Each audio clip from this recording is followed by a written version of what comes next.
The Grand Assembly Hall of Vakar Station was designed to inspire awe, a cathedral of steel and glass suspended between two suns.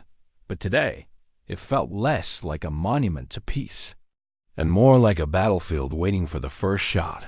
Representatives from the Kryn Dominion and the Gel Confederacy sat across a long obsidian table, their armor gleaming, eyes like drawn blades. Every twitch, every shift of weight carried the unspoken promise of war. The air itself seemed to hum with restrained violence, as though the station's life support systems were bracing for what was to come. Through the massive arched doors, Ambassador Tavarin of the Ilari entered tall, robed in silver and crimson, his elongated crest marking him as one of the most senior voices in galactic politics. The room's attention flicked to him for only a moment, before settling on the figure walking at his side. Humanoid, broad-shouldered, clad in matte, black armor without a single decorative mark. The human moved with a predator's ease, scanning the room with eyes that looked half asleep, yet missed nothing. Hands loose at his sides, no visible weapon. He didn't need one. Tavarin noticed the subtle ripple of unease that passed through both alien delegations.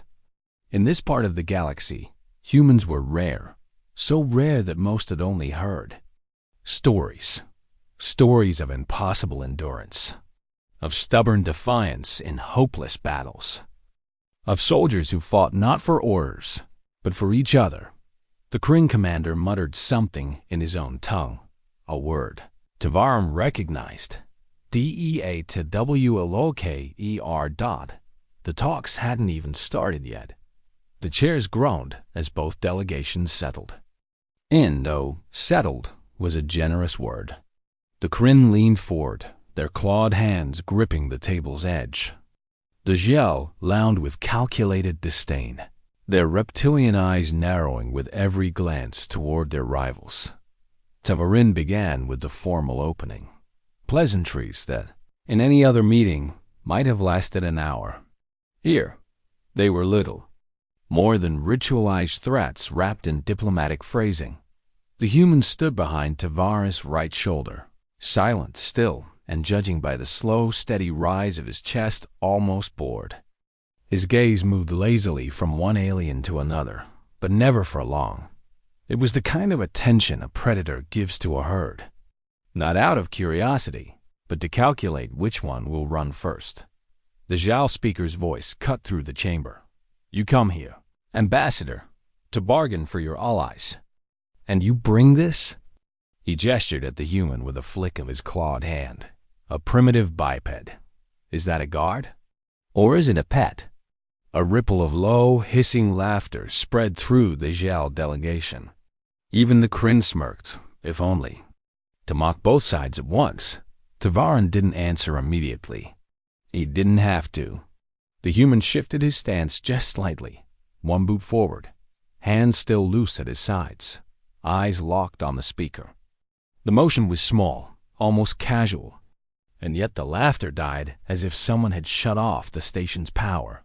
Inside, Tavarin allowed himself the smallest of smiles. Most here had never seen a human before, but they all knew the legends. Legends that, if things went as expected, would soon become reality. The negotiations lasted barely 20 more minutes before the inevitable crack formed. The Zhao speaker slammed his taloned fist on the table, voice rising to a hissed roar. Enough of this posturing. The Confederacy will not bow to threats from your Dominion dogs. Across from him, the Kryn warlord's mandibles spread in a grin that promised slaughter. Then we end this here. The warlord raised one arm, and with a sharp pulse of light, 3 hover drones decloaked above the table, each armed with a plasma emitter humming to life. The Gel responded in kind, hidden wrist blades snapping open with a metallic SHK. Tavarin didn't move. He didn't need to. The human was already in motion. One heartbeat, the first drone sparked and spun away, smoking from a precise strike no one saw. 2 heartbeats. The second drone was smashed into the table so hard its emitter shattered, molten shards scattering harmlessly. 3 heartbeats. The human's left arm snapped up, palm striking the Kryn warlord's armored chestplate just hard enough to slam him back into his seat. Breathless, but alive. No weapons drawn. No wasted movement. Just clean, clinical efficiency. By the time the third drone hit the ground, the room was silent except for the faint clink of cooling metal.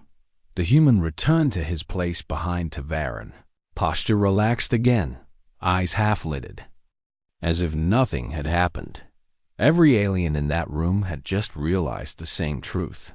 If one human could do that in 3 seconds, what could a world of them do? No one moved. The Zhao speaker's blades remained extended, but his hands trembled. The Kryn warlord's mandibles clicked nervously, his eyes fixed on the human as though he'd just seen a predator leap from the shadows. Tavarin's voice cut through the silence, calm and measured. Perhaps we can proceed. Without further distractions. The human didn't glance at anyone. His presence alone filled the chamber like the low growl of a hunting beast. Constant, unseen, but impossible to ignore. The delegates shifted uncomfortably in their seats. No one dared reach for a weapon. Even the station's security detail kept their eyes down. Whispers rippled through the alien ranks in 6 languages. Tavarin caught fragments. Deathworlder, apex predator, unbound soldier, the Kryn warlord cleared his throat, his voice stripped of arrogance. There is no need for war. The Zhao speaker nodded, too quickly. Agreed. We can find terms. Tavarin inclined his head slightly, hiding the satisfaction that threatened to creep across his face. This was not persuasion. This was not leverage. This was fear. The treaty was signed in under an hour, a record in the history of the Grand Assembly. No one argued over the wording. No one pushed for additional clauses. Every signature was made with the quiet, tense precision of beings who understood. They had narrowly avoided extinction. When the final datapad slid back across the table, Ambassador Tavarin stood. Then it is settled. The war is over before it begins. The Kryn warlord offered no reply. The Zhao speaker kept his eyes averted. As they departed the chamber, Tavarin paused in the corridor beside his human escort. You have my gratitude. I suspect today, you saved more lives than you'll ever know. The human shrugged, adjusting the strap of his armor. Glad we didn't have to fight for real. Tavarin regarded him for a moment, a faint shiver running down his spine at the implication. For a species that could wage war with terrifying efficiency, it was their restraint that was truly dangerous. Later, in the quiet halls of the station, the ambassador overheard an aide whisper an old galactic proverb. You don't fight humans. You survive them, if they let you. And for the first time in centuries, peace had been won not by fleets or weapons, but by the presence of a single human who carried none.